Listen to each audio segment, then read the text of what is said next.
moderator for today. So, in our podcast, our discussion will be about Gen Z voices shaping a Madani nation. So, our topic today is United in Words, how language builds unity. So, we'll be exploring of how we communicate, interact with everyone, both in daily life and online, which can bring people together, including while reflecting Madani values such as respect, empathy, and mutual understanding. And of course, with me today, we have three beautiful panelists together. So, why don't we get to know them first? So, may any of you start first? Hello guys, my name is Nur Aina binti Razif and you can just call me Aina and I'm your panelist number 1. Hi, my name is Chong Shishan and you can just call me Chong and I'm panelist number 2.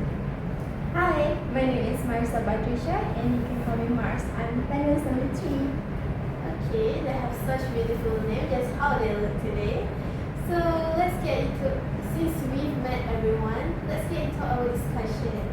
So basically, let's start with something pretty basic. So as what we know, Malaysia is made up of so many races, languages, and cultures. So do you think we actually need to speak the same language in order to achieve unity? What do you think about it? Number one, Aina? Well, thank you Aina. So actually when it comes to Malaysia, we know that Malaysia is defined as the multiracial country that comes with different religions, races or even different backgrounds of family. But I think somehow that actually there's one way why we actually can reunite by thinking that Bahasa Melayu as our mother tongue language and as the multiracial language that could actually over the barriers between all of us. So in my opinion, I think that there's one more person that I think I very adore a lot, which is my public figure, which is a Malaysian, which is Professor Emerita Datuk Dr. Asma Haji Omar. She once said that Malaysia defines all the unity in one, which is respect and also unity. I think that was the most which is relatable to my own points today. Okay, also when it comes to Bahasa Melayu, I think the most example I could take is which is the Matriculation College, which is they all unite all the races which is come from the students also to actually embrace themselves by speaking in one language and actually that makes it more beautiful between us actually. I think that's one of my points. That's actually very good. I actually agree a lot with you. Oh, Marisa. Oh, to me, I agree with Anna's point, and I wouldn't say that I disagree with this, but at the same time, I think it's more about mutual respect, something that the moderator just said. It's about mutual respect. It's about treating people with respect instead of, using the same language. I think it's become a factor that interrupting the communication between one another. So to me, it's Malaysia. I mean, look at Malaysia. Malaysia is diverse from cultures to languages. Sometimes we mix languages, sometimes we use slang, and sometimes we even switch languages in the middle of the conversation, and it makes our conversation even more interesting. And to me, personal experience, me and Sean, yes, Sean speak English and I reply in Malay. Yeah, I think languages holds value on itself. Yes, just like Dr. Seri Anwar Ibrahim said, that nations progress not only depends on tall buildings. So I think language is something that really builds the unity around it. So I think that's what I feel need to say to us. It makes a lot of sense, Marisa. Because we've established that we don't have to speak the same language in order to achieve unity. We can just understand Different values. Yeah, right. So, but what about our everyday life or how we interact with others, right, from different races and background? So, Chong, in our daily life, especially in a multiracial environment, how does we communicate with others, help us understand and connect with people from different backgrounds? Thank you, Aina. So I actually think that true unity happens when we step out of our comfort zone and actively learn each other's mother tongues. So just like Marisa said, our country, Malaysia, is full of multi-language and multiracials. So I really felt this during a recent festival open house. So when you walk in, and there are many kinds of people from different backgrounds. So some couldn't speak the host mother tongues. But everybody was just super eager to pick up random phrases and grinning on the spot. So it wasn't about being perfect or grammatically not. It was just totally about the effort and the fun of learning from other other races. Yeah, I think I have the same experience. I agree with you, Sean. That's very great experience you have. Well, that's actually interesting because it changes how we look at the unity. As our Prime Minister, Datuk Seri Anwar Ibrahim said, in Madani values, which included respect and diversity in Malaysia, which it doesn't, we have to respect each other no matter from what races they are. So the question isn't about what language we speak, but it's about how we respect each other, right? Yes. Okay, let's move on to another topic, which is this one. I think everyone will relate to this, which is online world, especially as Gen Z, right? Yes. Yeah, because we spend time a lot on maybe Instagram, TikTok, Twitter, Threads, and many more, right?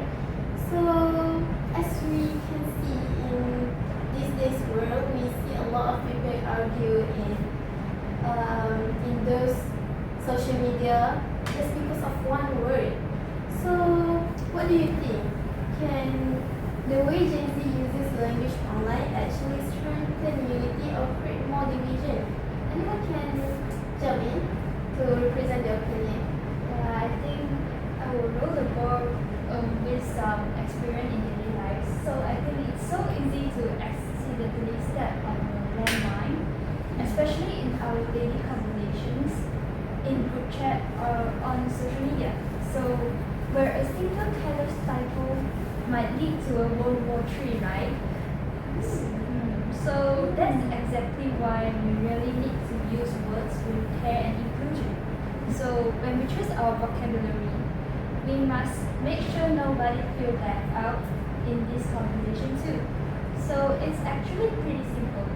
So when we choose our words with a bit of heart, keep it real, and remember that our comments actually impact real people, and that's where language turns into super glue that keeps us all connected.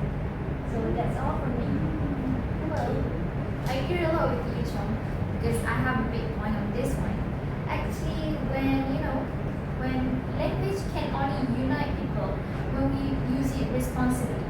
What I mean by that is be responsible what you're saying online. I mean through commenting, posting, or even trying to express your feelings through the online media. Actually, I would like to think that when we try to, I know that these these new generations like to take or express their feelings towards the social media. I mean through Instagram or even Threads. Actually, that's a good idea, but somehow we might think another way of actually trying to express our feeling, but in a good manner. For example, that when we try to use a Threads or even Instagram to express our feelings, well, those apps most tightly used right now, right? I guess, I don't know. But perhaps that actually when we try to use those words, we could actually prevent them by mentioning about political issues or even races. I mean, that was the biggest mistakes that a person could do when it comes to trying to talking with another person from a different background. Well, actually, in that point, I really think that when we try to come to a disagreement with another options, we might try to replace with a good sentence such as like, I think your point is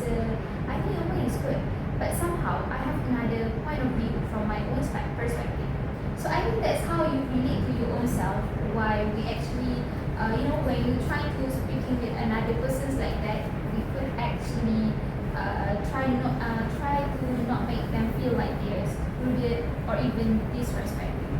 Yeah, I think that's how they really is. But disagreement itself isn't necessarily a bad thing, right? Because we can't expect everyone to agree with us for everything, right? Yes. So maybe the real question is, how do we disagree without turning a personal thought into an attack of a personal attack on them? What should we do about it, Marisa? Yes, thank you, moderator. And like Anya said earlier, I think she has a very strong point, and I couldn't agree more. So how do we disagree? Well, this topic is very important in this digital age, especially for young teenagers, because they are most likely exposed to these kind of things, the social media stuff. So in social media, we should be responsible while communicating, because even in the internet, there is a cancel culture. Do you guys know what cancel culture? Yeah, I know about that. Yeah, and they even targeting influencers and so on. So as teenagers, if they are exposed to that, I think that's harmful, right? So to be able to prevent this to happen, for them to become influencers, some started to stop studying, to start their own journey on influencing, doing blog, and so on. So there is supposed to be responsibilities, because as I said before, languages holds values, languages holds history. So as values, for different people, we have different perspective.